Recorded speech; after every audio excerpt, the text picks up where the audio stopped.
Kesh Kumar, and today we are going to discuss about the contribution of Henry Fayol. In the field of management, Fayol also have a better contribution regarding the management studies. Fayolism is one of the first comprehensive statements of a general theory of management, developed by the French management theorist Henry Fayol. And the life cycle of Henry Fayol was 1841 to 1925. One of the most influential contributors to modern concept of management. Fayol has proposed that there are five primary functions of management, and these were planning, organizing, commanding, coordinating, and controlling. So according to Fayol, जो 5 function उन्होंने बताए थे वो सारे 5 हैं। पहला है planning, कोई भी काम हो तो उसकी प्लानिंग अपने को अच्छे से करनी होती है। ऑर्गेनाइजिंग, प्लान करने के बाद उसको अच्छे से ऑर्गेनाइज करना है। कमांडिंग, आपको किसको क्या कमांड देनी है, दैट मीन्स आपकी लीडरशिप। कोऑर्डिनेटिंग, आपके जितने भी डिपार्टमेंट्स हैं, आपका जो भी प्रोसेसर है, उस प्रोसेस में कमांड कोऑर्डिनेशन कितना है और कितना कोऑर्डिनेशन उसमें रिक्वायर्ड है। And then controlling, that means आपका जो प्रोसेस चल रहा है उसको प्रोसेस को कितने टाइम ड्यूरेशन में कंप्लीट होना है, कितनी उसकी रिक्वायरमेंट है और कितना आपको टाइमली कंप्लीट मिल रहा है, तो वो सारा का सारा कंट्रोल आपका होना चाहिए। तो ये सारी 5 फंक्शन है जो कि फायल ने दिए थे अपने मैनेजमेंट थ्योरी में। File's work has stood the test of time and has been shown to be relevant and appropriate to contemporary management. File ने जो काम किया था मैनेजमेंट की हिस्ट्री में और जो उसने मैनेजमेंट की थ्योरीज जो दी हैं, वो आज के टाइम की अप्रोप्रिएट कंटेम्प्रेरी जो मैनेजमेंट है उसमें उनका बहुत ज़्यादा योगदान रहता है। बहुत ज़्यादा मैनेजमेंट के बारे में उन्होंने बताया था। Daft's text is organized about Fayol's 4 function. जो मैनेजमेंट थिंकर हैं डाफ्ट, उन्होंने भी अपने जो मैनेजमेंट थ्योरीज दी थी उनके भी उन्होंने 4 फंक्शन तो हेनरी फायल के ही यूज किए। सो डाफ्ट ने जो 5 थे उनमें से 4 को उन्होंने किया चेंजेस, और उन्होंने जो 4 फंक्शन बताए वो थे planning, organizing, leading and controlling. So उन्होंने एक को रिड्यूस किया तो वो था coordinating. The 6 type of operation जो कि आपके हेनरी फायल ने बताए थे कि कौन कौन से ऑपरेशंस हो सकते हैं। For Fayol any organization can be subdivided into 6 type of operations, each operation being fulfilled by its corresponding essential function. हर फंक्शन का एक खुद का फंक्शन होगा जो कि बहुत ज़्यादा रिक्वायर्ड होंगे। फर्स्ट है टेक्निकल ऑपरेशंस। तो टेक्निकल ऑपरेशंस में क्या क्या इंक्लूड होता है, production, manufacturing and transformation. Second है आपका कमर्शियल ऑपरेशन। कमर्शियल में क्या रहेगा आपका, परचेज, सेल्स या फिर एक्सचेंजेस। नंबर 3 आप फाइनेंशियल ऑपरेशन। फाइनेंशियल ऑपरेशंस में आपका क्या रहेगा, seek for capital and financial management. आपको कितना पैसा कहाँ लगाना है और कहाँ से आपको पैसा मिलेगा। Security operations, protection of goods and people. आपको अपनी इंडस्ट्री है, ऑर्गेनाइजेशन है, वहाँ पे सिक्योरिटी की भी रिक्वायरमेंट होती है ताकि आपके एम्प्लॉयज हैं वो सेफ फील करें और आपका गुड्स है वो चोरी ना हो। Accounting operations, balance, PL, cost control, statics, जितना भी फाइनेंशियल है, जितने भी अपने मेंटेनेंस है या फिर आपका मटेरियल है, उन सब का हिसाब किताब रखने के लिए अपने को अकाउंट्स ऑपरेशंस की रिक्वायरमेंट होती है। Number 6 administrative operations, that's known as management.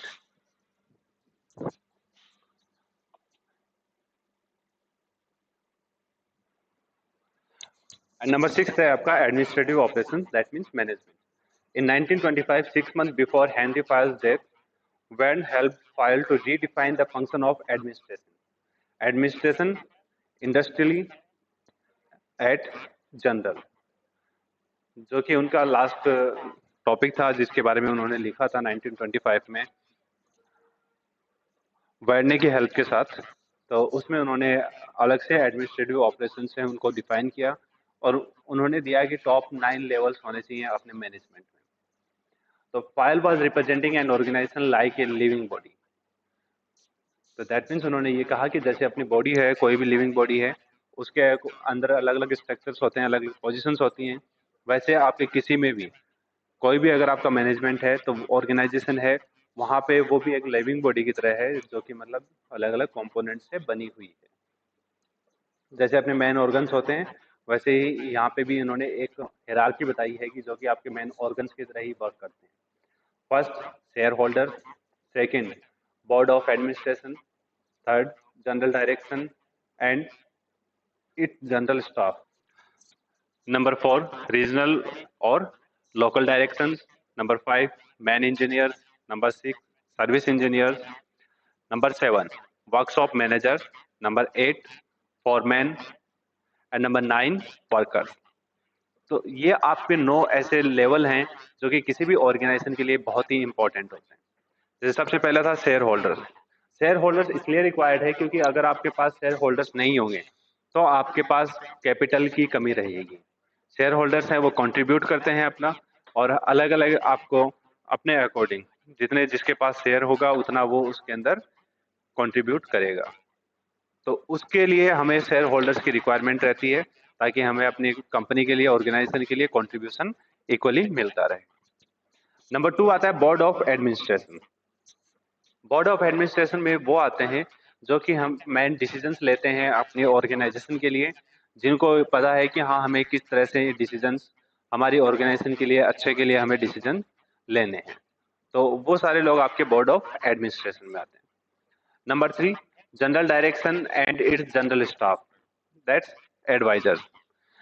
जो मतलब हमें जनरल डायरेक्शन देता है किसी भी चीज के लिए कि हाँ हमें ये काम करना है, किस तरह से करना है, और आपको ये काम करने से ये बेनिफिट हो सकता है ऑर्गेनाइजेशन के बेनिफिशियल के लिए, तो वो आपके एडवाइजर्स हो सकते हैं, जो आपके जनरल स्टाफ में भी हो सकते हैं, मैनेजिंग पोजीशन पे भी हो सकते हैं। नंबर फाइव आपका आता है रीजनल और लोकल डायरेक्शन। जो आप एडवाइजर्स हैं या फिर आपके जो मतलब मैन इंजीनियर्स हैं या मैन सीईओ हैं कंपनी के, वो आपको जो गाइड देते हैं वो आप अलग अलग डिपार्टमेंट के अंदर डिस्ट्रीब्यूट करते हैं, उनके डिपार्टमेंटल हेड होंगे उनके थ्रू। तो वो आपके क्या होंगे, रीजनल या लोकल डायरेक्शन। वहां से आपको लोकल डायरेक्शन मिलेगी अपने पर्टिकुलर फील्ड के लिए। उनके बाद आता है मैन इंजीनियर्स। जो आपके डायरेक्टर मतलब हेड ऑफ डिपार्टमेंट हैं, वो अपने इंजीनियर्स को डायरेक्ट करते हैं कि आपको इस तरह से ये काम कंप्लीट करना है, इतने टाइम ड्यूरेशन में हमारा काम कंप्लीट होना चाहिए, उसके लिए उनको गाइड किया जाता है। Then service manager. Service manager एक अलग कंपोनेंट रहता है, ताकि अपने सारे डिपार्टमेंट है वो स्मूथली रन करते रहें। तो इसलिए जब भी उनकी टाइम पे रिक्वायरमेंट होती है, सर्विसिंग होती है, तो उसके लिए हमें सर्विस मैनेजर की रिक्वायरमेंट रहती है। तो उनका काम है वो सर्विस मैनेजर देखते हैं। Number seven, workshop manager. Workshop manager decide करेंगे कि आपके जो भी हाउस है, प्रोडक्शन है, तो वहाँ पे आपको किस तरह से अपना काम कंप्लीट करना है, कौन सा प्रोसेस सेलेक्ट करना है, कौन सा प्रोसेस अपने लिए बेनिफिशियल है, कौन सा प्रोसेस अपने लिए टाइम कंज्यूमिंग है। Number eight, foreman. जिनको एग्जैक्टली इस चीज़ का नॉलेज है कि आपकी मशीनरीज हैं वो कैसे काम करती हैं, तो वो आपके फॉरमैन होते हैं, स्किल्ड लेबर होती है। तो वो आपकी मशीनरीज को अच्छे से हैंडल कर सकते हैं और आपकी मशीनरीज को प्रॉपरली रन करवा सकते हैं।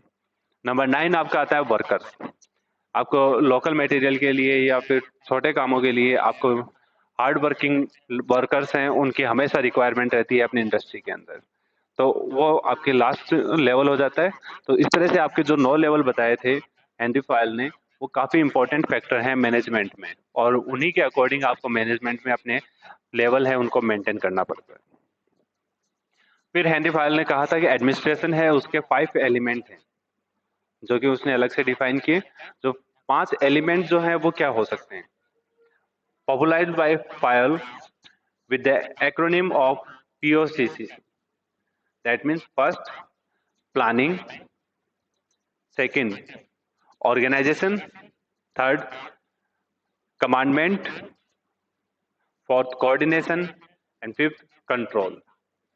तो ये 5 जो वर्ड हैं इनको इन्होंने का नाम दिया था POCCC। तो फर्स्ट पॉइंट है आपका planning, to forecast, anticipate and make plan. ये आपका पहला पॉइंट रहेगा, प्लानिंग करनी है आपको। नंबर 2 आपका है organisation, to provide a function with all is needed for its smooth running। तो दैट मीन्स आपको ऑर्गेनाइज करना है कि आपका प्लान है वो प्रॉपरली ऑर्गेनाइज हो। नंबर 3 है आपका commandment, to lead the people employed by the organisation.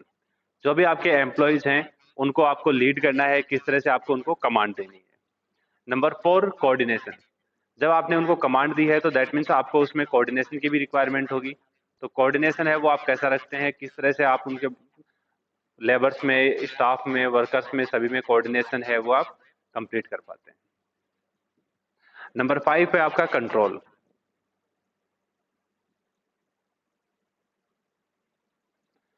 Control इसलिए रिक्वायरमेंट है to verify if everything happens in accordance with defined plan, order given and accepted principle. तो जो भी आपका काम है वो काम कंप्लीटली आपका प्रॉपरली और टाइमली होता रहे, तो उसके लिए उनके ऊपर कंट्रोल की भी रिक्वायरमेंट होती है। जो आपने प्लान बनाया था वो टाइमली आपका कंप्लीट हो रहा है कि नहीं हो रहा, ऑर्डर दिए थे वो हो रहे हैं या नहीं हो रहे हैं। अगर आपका कंट्रोल नहीं रहेगा तो आप प्लान बनाएंगे, वो प्लान एग्जीक्यूट नहीं होगा, ऑर्डर देंगे, आपके ऑर्डर हैं वो नहीं माने जाएंगे, तो इस तरह से आपका काम है वो कभी कंप्लीट नहीं हो सकता।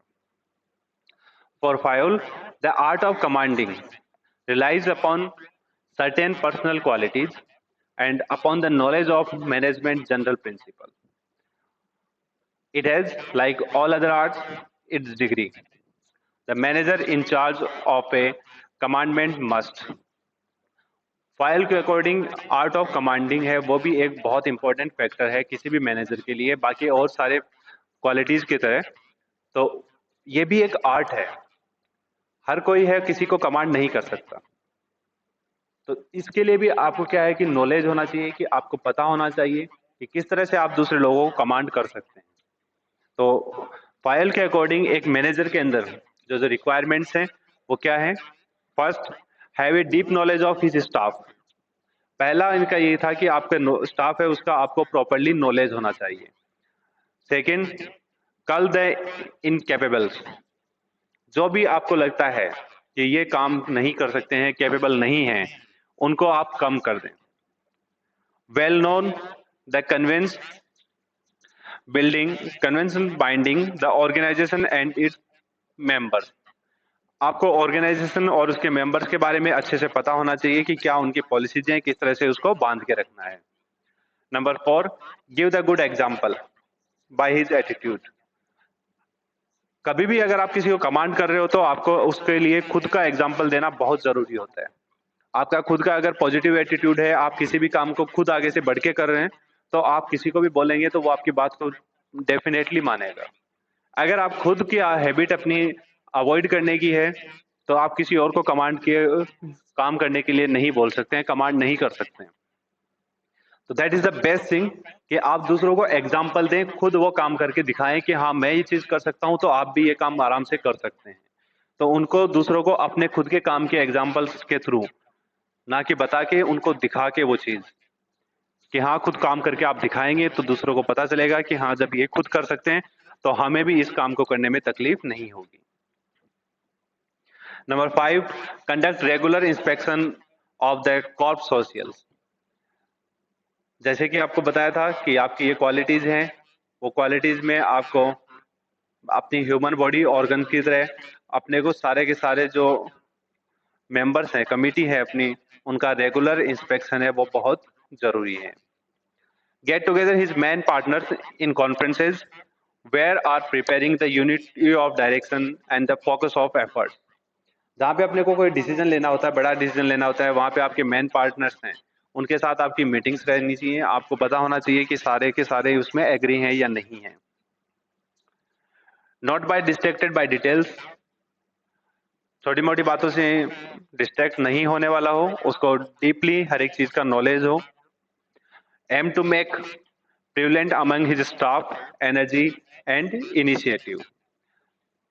उसका मोटिव यही होना चाहिए कि वो अपने स्टाफ को, अपनी एनर्जी को, इनिशिएटिव को लेने में कभी भी हिचकिचाए नहीं, हमेशा उनके लिए हमेशा पॉजिटिव रहे। इसके अलावा 14 प्रिंसिपल और दिए थे फाइल के, जो किस प्रकार हैं। First, the division of work, काम है उसको आप डिवाइड कर दो ताकि एक पर्सन के ऊपर काम ज्यादा ना आए। Second, authority, the right to give order should not be considered without reference to responsibility. आपकी कोई भी अथॉरिटी है वो आपके पास सिर्फ एक राइट नहीं होता ऑर्डर देने का, उसके साथ साथ आपके पास रेस्पॉन्सिबिलिटी भी आती है। Number 3, discipline, outward mark of respect in accordance with formal और informal agreements between a firm and its employees. तो दैट मीन्स अगर आपको रेस्पेक्ट बनानी है तो आपकी फर्म में और आपके एम्प्लॉयज के अंदर एक इनफॉर्मल या फॉर्मल एग्रीमेंट ऐसा होना चाहिए कि सारे के सारे वर्क है वो अपना काम करेंगे और डिसिप्लिन में रहेंगे। Unity of command, one man one superior, that means आप जो कमांड दे रहे हैं एक ही सुपीरियर होगा तो वो आप सबको कमांड दे सकता है, अलग अलग एक ही काम के लिए अलग अलग सुपीरियर होंगे तो वो आपका काम है वो डिस्टर्ब होगा। Unity of direction, that means एक ही डायरेक्शन के अंदर आपका कमांड होनी चाहिए। One hand and one plan for a group of activities with the same objective. तो ये क्या रहेगा आपका unity of direction. Subordination of individual interest to the common interest, इसके according the interest of one individual और group should not prevail over the general और common good. कोई भी काम है वो अपने पर्सनल हित के लिए कोई ना करे, जिसमें उसका खुद का बेनिफिट है उसके लिए अगर वो कर रहा है तो दैट मीन्स उसकी वजह से इंडस्ट्री को नुकसान भी उठाना पड़ सकता है और वो इंडस्ट्री के लिए हानिकारक होगा। रिम्यूनरेशन ऑफ पर्सनल, अपने जो भी स्टाफ हैं, pay should be fair to both the workers as well as the organisation. अपने ऑर्गेनाइजेशन को जितना बेनिफिट हो रहा है उतना आपके वर्कर्स को भी होना चाहिए। तो दैट मीन्स आपके अगर ऑर्गेनाइजेशन प्रॉफिट में जा रही है तो आपके वर्कर्स को भी इंसेंटिव मिलने चाहिए। तो ये सारी पॉलिसीज अगर होंगी तो आपके वर्कर्स हैं वो हमेशा हैप्पी रहेंगे। Centralization, it's always present to a greater और lesser extent depending on the size of the company and the quality of its manager. Centralization that means आपका पूरा कंट्रोल है वो एक जगह के ऊपर कैसे रह सकता है, किस तरह से हम सारी चीजों को कंट्रोल कर सकते हैं एक चीज से। Scalar chain, the line of authority from top to bottom of the organisation, एक चैन में आपके हायरार्की में आपका वर्क होना चाहिए, आपके टॉप से लेके बॉटम तक आपकी एक कनेक्टिविटी रहनी चाहिए, आपके अलग अलग सीक्वेंस के ऊपर अलग अलग आपकी अथॉरिटीज होंगी जो कि उनको गाइड करती है। Number 10, order, a place for everything and everything is in its place, the right man in the right place. सही चीज को सही जगह रखना वो सही ऑर्डर में रखने के बराबर होता है। तो दैट मीन्स जिस आदमी की या जिस चीज की जहां रिक्वायरमेंट है उसको वहां पे आपको प्लेस करना है। Equity, a combination of kindness and justice towards employees, आपके मन में उनके लिए काइंडनेस भी होनी चाहिए और जस्टिस भी होना चाहिए। तो दोनों चीजें जितनी बैलेंस्ड होंगी उतने आपकी इक्विटी रहेगी अपने एम्प्लॉयज के लिए। Number 12, stability of personal tenure, employees need to be given time to settle into their jobs, even though this may be a lengthy period in the case of some managers. Workers को इतना time देना चाहिए ताकि वो अपनी job के लिए settle हो जाएं, और थोड़ा सा हो सकता है कि उनको थोड़ा ज्यादा टाइम भी लग सकता है किसी किसी वर्कर को। तो उनको ऐसा नहीं होता है कि आते ही फर्स्ट डे उनके ऊपर एक्स्ट्रा बर्डन डाल दिया जाए। तो उनको एक टेन्योर के लिए ट्रेनिंग पीरियड होता है, उसी के अंदर रखना भी होता है और उसी के अकॉर्डिंग वो काम करते हैं। Number 13, initiative. Within the limits of authority and discipline, all levels of staff should be encouraged to show initiative. आपको अथॉरिटी को ऐसे डिसिप्लिन में रखना है कि आपका हर एक स्टाफ है वो किसी भी इनिशिएटिव के लिए तैयार रहे। कोई भी इनिशिएटिव है उसके लिए वो आगे से बढ़ के कहते हैं कि हाँ ठीक है ये काम हम कर सकते हैं, हम करेंगे। Number 14, Spirit the corps, that means union is strength, harmony is a great strength to an organization, teamwork should be encouraged। हमेशा अगर आप यूनिटी में काम करते हैं तो वो आपके लिए बेनिफिशियल रह सकता है, आपके ऑर्गेनाइजेशन के लिए बेनिफिशियल रह सकता है। तो इसीलिए आपको सबको मिलके अपनी ऑर्गेनाइजेशन के बेनिफिशियम के लिए ही काम करना होता है। अपने वर्कर्स को हमेशा कंट्रोल में रखिए, अपने साथ रखिए, अपने साथ में लेके उनको, उसके बाद ही हम काम कर सकते हैं, तभी आपकी यूनियन रहेगी और उसी यूनियन में हमेशा स्ट्रेंथ होती है। File suggested that it is important to have unity in command, a concept that suggests there should be only one supervisor for each person in an organization. Like Socrates, File suggested that management is a universal human activity that applies equally well to the family as it does the cooperation.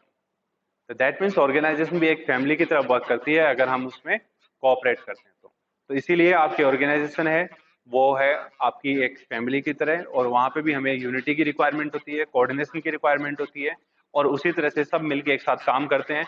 आपकी family है वो develop हो सकती है तो आपकी organisation भी develop हो सकती है। तो ये फाइल के कुछ कॉन्सेप्ट थे जो कि उन्होंने मैनेजमेंट के बारे में दिए, और आई थिंक आप लोगों को क्लियर हो गया होगा। Thank you so much.